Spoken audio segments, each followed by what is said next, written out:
আসসালামু আলাইকুম বন্ধুরা, welcome to another new blog video. আজকে আমি এসেছি গাইবান্ধাতে। তো বন্ধুরা, গাইবান্ধার লোকাল একটি মার্কেটে আমরা সবচেয়ে সুন্দর যে চাটি, সেই চাটি আজকের ভিডিওতে আপনাদেরকে আমরা খেয়ে দেখাবো।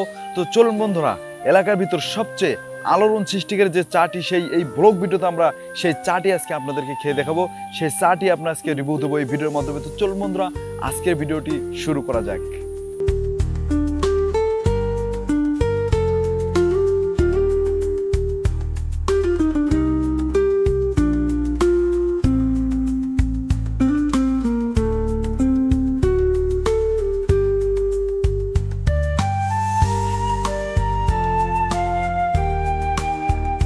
আমরা এখন যাচ্ছি সেই বিখ্যাত যে চাটি আছে গাইবান্ধার, সেখানে আমরা খাওয়ার জন্য যাচ্ছি। আমার সঙ্গে আছে লেবু। লেবু, কেমন লাগছে তোমাকে? ভালো লাগছে।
তো বন্ধুরা, আপনাদেরকে যে চার কথা বলেছিলাম, সেই চার স্টল কিন্তু এখানে আমরা অলরেডি চলে এসেছি সেই বিখ্যাত চা খাওয়ার জন্য। তো চলুন আমরা এখন সেই বিখ্যাত চার স্টলে প্রবেশ করব এবং সেই বিখ্যাত চা আপনাদেরকে আজকে খেয়ে দেখাবো। চলুন বন্ধুরা।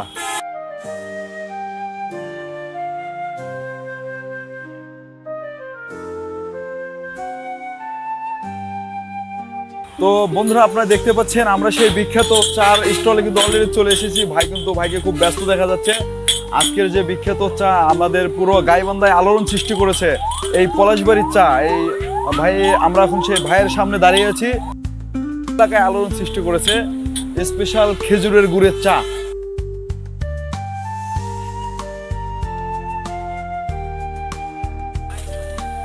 ভাই, প্রথমে গুড় দিলেন না? আচ্ছা, প্রথমে এই গুড়টা দিচ্ছেন, তারপরে খাঁটি গাভীর দুধ দিচ্ছেন না? ও আচ্ছা, এরপরে কি দিচ্ছেন? ও, চায়ের লিগার দিচ্ছেন এরপরে। আচ্ছা, ঠিক আছে। তো ভাই কিন্তু চা বানাচ্ছে, খুব সুন্দরভাবে বানাচ্ছে চা। আমরা দেখতে পাচ্ছি একদম নিজের মনের মাথুলি দিয়ে চা বানাচ্ছে। যে চা আলোড়ন সৃষ্টি করেছে আমাদের পুরো গাইবান্ধা জেলায়, সেই চা কিন্তু এখন ভাই বানাচ্ছে। ভাই, এটা আমি একটু ঘুরাতে পারি? ভাই, আমি একটু ঘুরাই। ভাই, আপনার মতো তো হচ্ছে না। যাক ভাই, আপনি বানান, অলরেডি হয়ে গেছে। এখন এটা কি দিচ্ছেন? দুধ দিচ্ছেন আর একটু? ও আচ্ছা।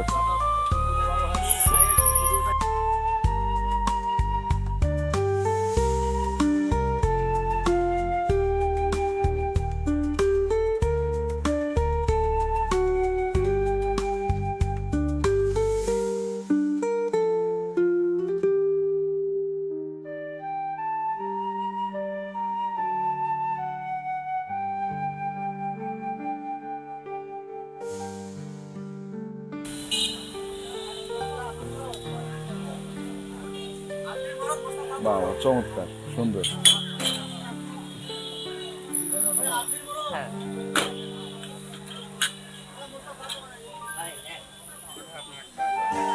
তো গাইস, আমরা কিন্তু অলরেডি সেই ভাইয়ের বিখ্যাত চাটা আমরা পেয়ে গেছি। আমরা এখন এই চাটি টেস্ট করব, চাটি কেমন লাগে।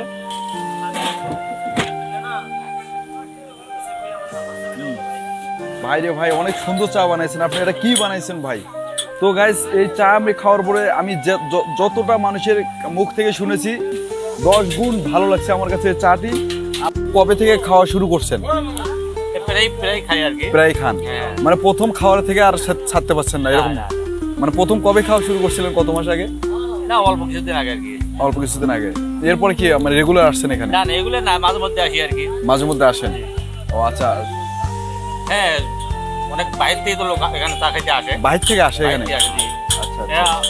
আরো যারা আসে নাই তারা না আসলে তো বুঝবে না আচ্ছা, তার আচ্ছা। কি মজা, আসলে না বুঝতে পারবে যে তার কি মজা। আচ্ছা আচ্ছা আচ্ছা। এই আর কি। এখানে এখানে দেখতেছি আমার দুই ভাই চা খাচ্ছে। এই যে ভাইদেরকে একটু যদি বলি যে ভাই এই চা, এই যে আচ্ছা আমি ভাইদের মাঝে বসি। তো ভাই আপনারা যে চাটা খাওয়ার জন্য আসছেন, তো আমিও আসছি অনেক দূরে থেকে। এই চাটা আপনারা কবে থেকে খাওয়া শুরু করছেন? আসলে আজকে আমি প্রথম, আজকে প্রথম। ছোট ভাই আমাকে নিয়ে আসছে এখানে। বাসায় আসে তো ভাই, আচ্ছা মানে রেগুলার প্রায়ই আসি এখানে। আচ্ছা আচ্ছা ভাবলাম যে ভাই বাইরে থেকে আসলে ইভেন্টে চাকরি করে। আচ্ছা আচ্ছা ভাইকে বললাম যে আমাদের এখানে পলাশবাড়িতে স্পেশাল চা আছে, আচ্ছা আসেন আপনাকে আজকে করে চা আমি খাওয়াবো। সেই বলে ভাইকে আমি নিয়ে আসলাম। ও আচ্ছা আচ্ছা। ভাই প্রথম। তো ভাই আপনি কোথায় আছেন? মানে যশোরে আছে, যশোরে আছেন। কিসে আছেন? সেনাবাহিনীতে। সেনাবাহিনীতে আছেন। তো গাইস আপনারা দেখছেন এখানে ভাই, এই যে এই ভাই তার এক বন্ধুকে, বন্ধু না হ্যাঁ বন্ধুই। আচ্ছা বড় ভাই আচ্ছা হবে। আচ্ছা যাই হোক, এই ভাই তাকে নিয়ে আসছে। সে এই ভাই প্রথমে এই চার প্রেমে পড়ে গেছে, দেন ভাইকে আবার নিয়ে আসছে। আমার মনে হয় এই ভাই আজ থেকে এই চার প্রেমে পড়ে গেছে, এবং সে যখনই আসবে তখনই হয়তো বা এই চাকে সে মিস করবে, মিস করার দরুন সে এখানে চলে আসবে। তো এই যে আপনি যে আজকে প্রথম চাটা খাইলেন, কেমন লাগছে ভাই? একটু মন থেকে বলবেন ভাই, অসাধারণ ভাই। ভিডিও দেখে না ভাই, ভিডিও না, আপনি একদম আসলে রিয়েলি মন থেকে বলবেন। রিয়েলি চাটা ভালো দেখে আমার ছোট ভাই আমাকে নিয়ে আসছে। ভালো আছে। ছোট ভাই প্লাস বন্ধু মানে দুটাই হ্যাঁ হ্যাঁ হ্যাঁ আমাকে নিয়ে আসছে। না, আসলে চাটা অসাধারণ। হ্যাঁ হ্যাঁ হ্যাঁ। আসলে চাটা কিন্তু ভালো ভাই। অ্যাকচুয়ালি আমি গুড়ের হচ্ছে চায়ে প্রথম আমার খাওয়া। প্রথম খাওয়া না। হ্যাঁ, আচ্ছা আচ্ছা। অসাধারণ। তাহলে ভাইয়ের নাম কি? আমার নাম ফারুক। ফারুক। আর ভাইয়ের নাম? কবে থেকে খাওয়া শুরু করছেন আপনি এটা? আমি যখন এখান থেকে এখন যে প্রায় 6 মাস 7 মাস হবে, 6-7 মাস। তারই আমি 15-20 দিন আগে একটা ভিডিও দেখি, মানে আমরা ছেলের ভিডিও দেখি। আচ্ছা, ওটা দেখলাম দুলাল বলে, আমি ভাবলাম যে আমাদের এলাকায় এত সুন্দর একটা চা আমি নিজেই জানি না। পরে আসলাম, আসলে খাইলাম। বাইরে থেকে যখন আমার গেস্ট আছে, তখন সময় কাটানোর জন্য এখানে চলে। আপনার নামটা একটু বলবেন? মোস্তাফিজুর রহমান। এই যে ভাই আপনি এত সুন্দর আমাদেরকে চা খাওয়াইলেন, এবং পুরো গাইবান্ধা জেলার অনেকগুলো থানায় প্রায় আপনার এই চার কথাটা আলোচনা হচ্ছে। তো এটা আপনার এই আইডিয়া আপনি কিভাবে পাইলেন প্রথমে একটু বলবেন, আমাদেরকে শেয়ার করবেন? আচ্ছা আচ্ছা। কাকা একটু সাইডে যান, একটু ভিডিও করতেছি আমরা। আমার এই চাগুলো নিজে নিজে আবিষ্কার করা। এখানে যেমন লাল চার কিছু আইটেম আমার কাছে আছে, ওগুলো কাজী কোম্পানি। আচ্ছা আচ্ছা ওগুলো টি ব্যাগ, তো ওগুলো সারা দুধের যে কোয়ালিটি সম্পূর্ণ আমার নিজে হাতে বানানো। আচ্ছা। এই যে স্পেশাল যে খেজুরের চাটা আপনি বানাচ্ছেন, এইটা আপনি কবে থেকে বানাচ্ছেন? এই খেজুরের গুড়ের এটা আপনার লিলেন গুড়ের লালি গুড় বলা হয়। এটা- এটা ও, আপনার আচ্ছা। নাটোর থেকে সংগ্রহ করি। এই গুড়টা নাটক থেকে নিয়ে আসেন আপনি? আচ্ছা আচ্ছা। তো খেজুরের গুড় আর এই গুড়টা দিয়ে চাটা বানাই। আচ্ছা আচ্ছা, এটা দিয়ে বানান। আচ্ছা। এবং পুরো গাইবান্ধা জেলায় এই চার আলোড়ন সৃষ্টি হয়েছে। আপনারা যারা চা খেতে চান অবশ্যই আপনারা আসবেন। আমি লোকেশন বলে দিচ্ছি। লোকেশন হচ্ছে গাইবান্ধা জেলার পলাশবাড়ি থানার রাবিমোর মসজিদ সংলগ্ন এই চা স্টলটি। আপনারা অবশ্যই গাইবান্ধার পলাশবাড়ির এই বিখ্যাত চাটি খাওয়ার জন্য আসবেন। আমাদের মোস্তাফিজুর রহমান ভাইয়ের যে বিখ্যাত চার আলোড়ন সৃষ্টি হয়েছে, সেই চাটি না খেলে আপনারা বুঝতে পারবেন না এই চাটি কতটা স্বাদ এবং কতটা দেশের যে একটি দেশীয় স্বাদ লুকিয়ে আছে। এই চা না খেলে আপনারা কখনোই বুঝতে পারবেন না। তো আপনারা অবশ্যই আমাদের মোস্তাফিজুর ভাইয়ের দোকানে চা খাওয়ার জন্য আসবেন।